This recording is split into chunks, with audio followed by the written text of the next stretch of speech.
오늘 하나님께서 우리에게 주신 말씀은 사무엘상 15장입니다. 사무엘상 15장 1절에서 9절입니다.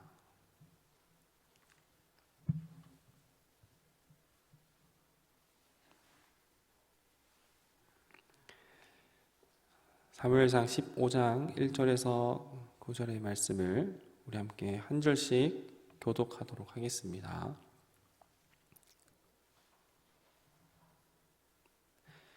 사무엘이 사울에게 이르되 여호와께서 나를 보내어 왕에게 기름을 부어 그의 백성 이스라엘 위에 왕으로 삼으셨은즉 이제 왕은 여호와의 말씀을 들으소서.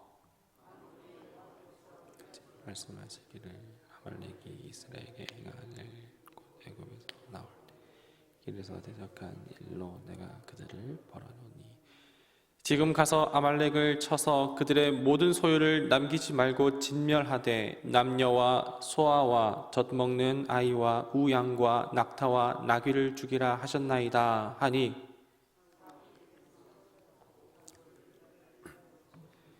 보병이 20만 명이요 유다 사람이 1만 명이라. 사울이 아말렉 성에 이르러 골짜기에 복병시키니라.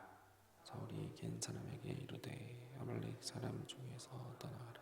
그들과 함께 너희를 멸하게 될까.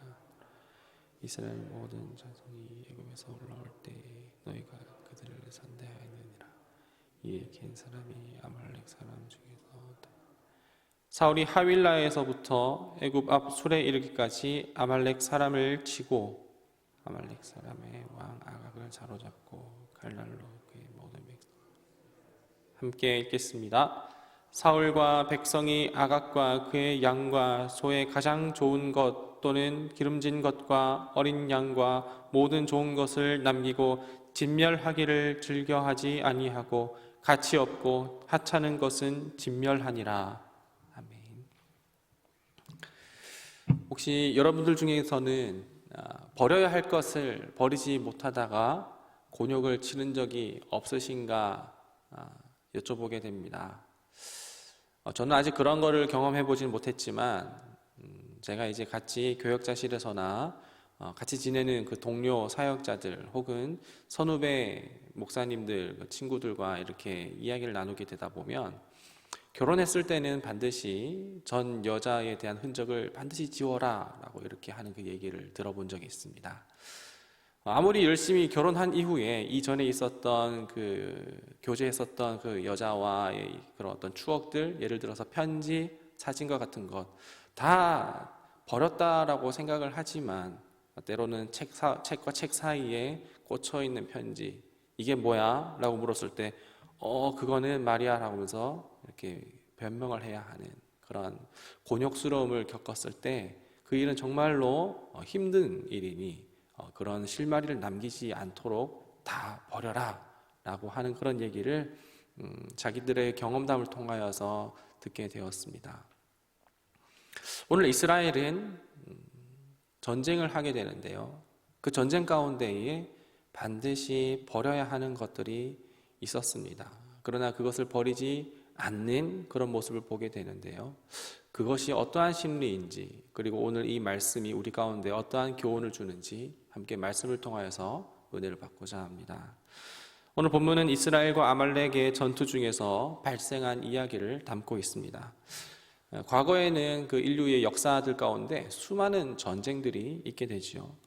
전쟁에 대한 이유와 원인은 여러 가지로 존재하게 되지만 전쟁을 하게 되는 이유가 있다면 세력 확장이나 혹은 각 국가 간의 종교 간의 이해관계가 있겠고, 그리고 식량의 문제 혹은 여러 가지 이익에 대한 문제와 연관이 되어 있기도 합니다.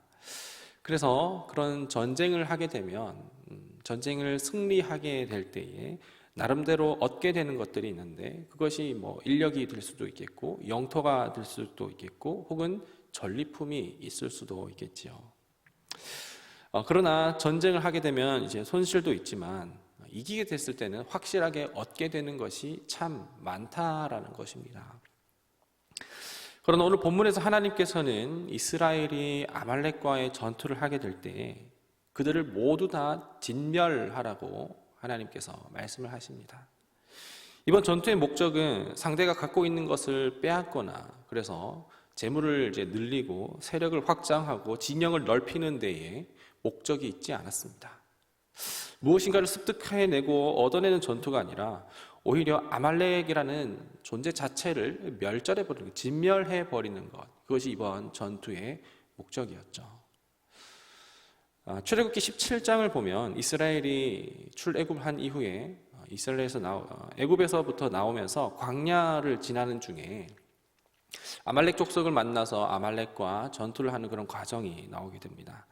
하나님은 이 아말렉에 대한 진멸에 대한 약속을 출애굽기 17장에서 이렇게 하셨는데 오늘에 이르러서야 사울의 때에 그 일을 하나님께서 계획하시고 이루려고 하시는 것입니다.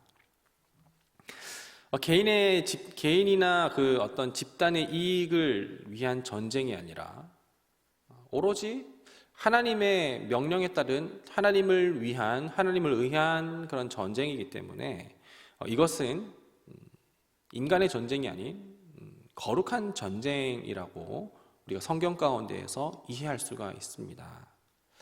이번 전쟁의 핵심을 말한다면 오늘 본문 3절에서 말하다시피 아말렉의 모든 소유를 남기지 않는 것입니다.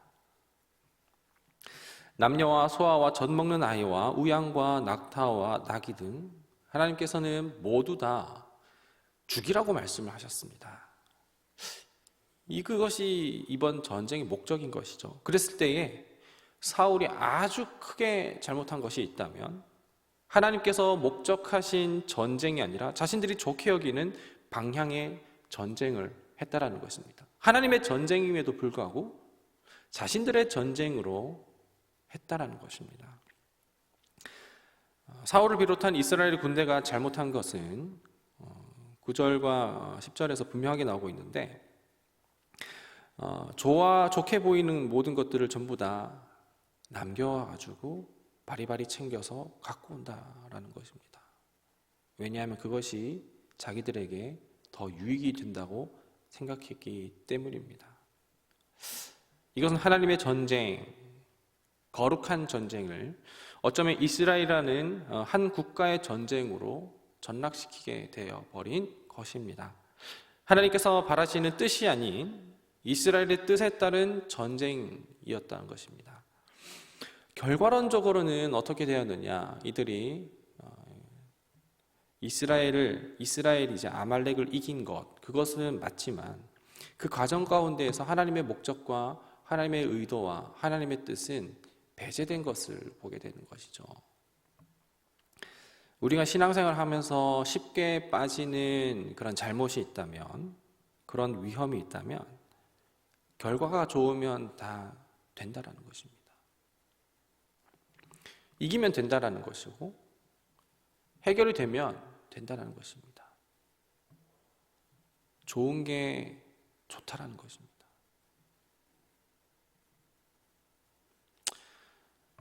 하지만 이기는 게 중요한 것이 아닙니다. 지더라도 우리가 봤을 때 실패했다 하더라도 하나님의 뜻과 그 하나님의 나라와 그 하나님 나라의 가치가 실현되는 것, 그것이 중요한 것입니다. 문제 해결이 중요한 게 아닙니다.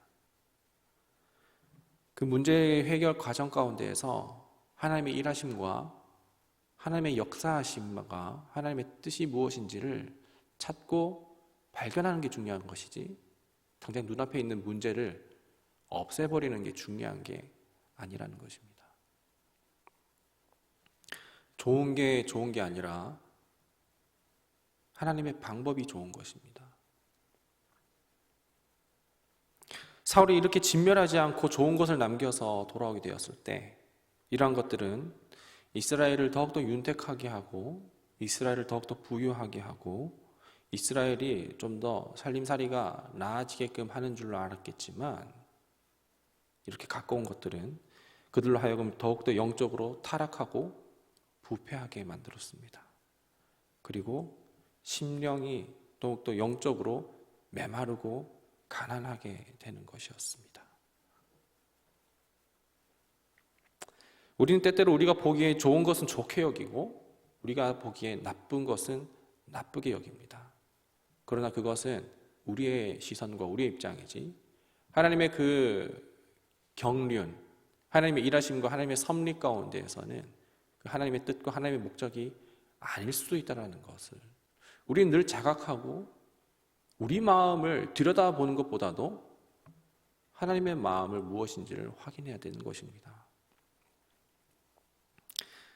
우리가 하는 모든 선택들 가운데 이것이야말로 하나님께서 원하시고 바라는 것일 것이다 라고 쉽게 단정짓는 것이 아니라 하나님의 말씀을 배제하지 않고 영적으로 분별하여서 하나님의 말씀하심과 하나님의 선택하심과 하나님의 일하심은 무엇인가요? 라고 내가 말하기 바쁜 게 아니라 하나님의 말씀하심을 고요한 마음 가운데 우리가 듣는 것이 더욱 중요한 것입니다. 우리는 우리가 보기에 좋은 것을 선택하는 것이 아니라 하나님을 선택하고 하나님의 방법을 선택해야 됩니다. 하나님의 나라의 가치가 실현되고 우리는 이 땅을 딛고 살아가지만 이 땅에서 하나님 나라의 가치관을 가지고서 살아가는 것입니다. 내 뜻과 내 가치를 이루면서 이것이야말로 하나님께서 원하시고 하나님께서 좋아하시는 것이다.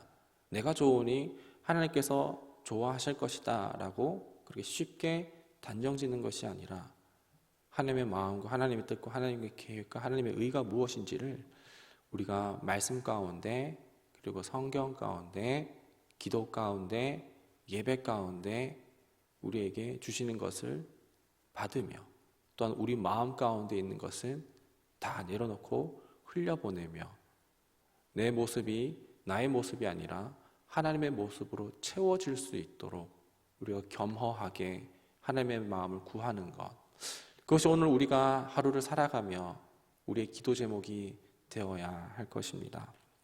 그렇게 그런 영적인 분별력을 가지고서 하나님, 내가 하나님 앞에 반드시 버려야 하는 것이 있다면 그것이 좋아 보이고 미련이 남아 보이고 이것으로 정말 하나님을 더 잘 섬길 수 있을 것 같다라고 그렇게 매력적으로 보인다 할지라도 눈으로 보기에 보암직하고 먹음직하다 하더라도 그것을 미련 갖지 않게 하시고 내 마음과 내 소망은 오직 하나님께만 두게 하여 주시옵소서라는 그런 기도 제목이 우리 오늘의 기도 가운데에 있기를 간절히 소망합니다. 함께 기도하겠습니다. 하나님 감사합니다. 이 말씀과 예배와 기도 가운데 내가 생각하고 내가 믿고자 하는 그것을 더욱더 고집부리며 하나님 내가 잘 믿고 있습니다. 내가 잘 생각하고 있습니다. 내가 잘 믿고 있습니다라고 내 믿음을 강화하는 것이 아니라 내가 믿고 있었던 것들은 헛된 것들은 전부 다 꺾어버리고 하나님께서 주시는 믿음이 그 믿음인 것을 우리가 생각하며 내가 좋게 여기고 내가 옳게 여기는 것은 전부 다 꺾어버리고 하나님께서 좋아하시는 것, 하나님의 역사하심을 이루는 것에 동참하는 것, 그것이 오늘 우리 가운데 있게 되기를 간절히 소망합니다. 그러한 겸손함이 우리 가운데 있게 하여 주시옵시고 그 하나님의 전쟁을 우리가 이뤄나가게 될 때에 전쟁은 하나님께 속한 것임을 고백하는 마음으로 오늘 하루를 살아가게 인도하여 주시옵소서. 이 새벽에 예배당에 나올 때에 빈손과 빈 마음으로 나오지 않고 주께 간구하며 드리는 기도 제목이 담긴 예물이 있습니다. 내 것이라고 생각하지 않고 하나님께 드리는 이 예물이 있습니다. 이 예물이 쓰이는 곳곳마다 하나님의 나라와 하나님의 영광과 하나님의 의와 예수 그리스도의 이름만이 드러나고 선포되게 하여 주시옵시고 우리의 모든 자아는 무너져서 오직 이 땅 가운데 그리스도의 선하심만 드러나고 나타나는 데에 이 예물이 쓰여지게 인도하여 주시옵소서. 오늘 복된 하루를 허락하여 주실 것을 믿으며 예수님의 이름으로 기도드립니다. 아멘. 하늘에 계신 우리 아버지, 아버지의 이름을 거룩하게 하시며 아버지의 나라가 오게 하시며 아버지의 뜻이 하늘에서와 같이 땅에서도 이루어지게 하소서. 오늘 우리에게 일용할 양식을 주시고 우리가 우리에게 잘못한 사람을 용서하여 준 것 같이 우리 죄를 용서하여 주시고 우리를 시험에 빠지지 않게 하시고 악에서 구하소서. 나라와 권능과 영광이 영원히 아버지의 것입니다. 아멘. 오늘 주신 말씀을 기억하며 함께 기도하며 나아가도록 하겠습니다.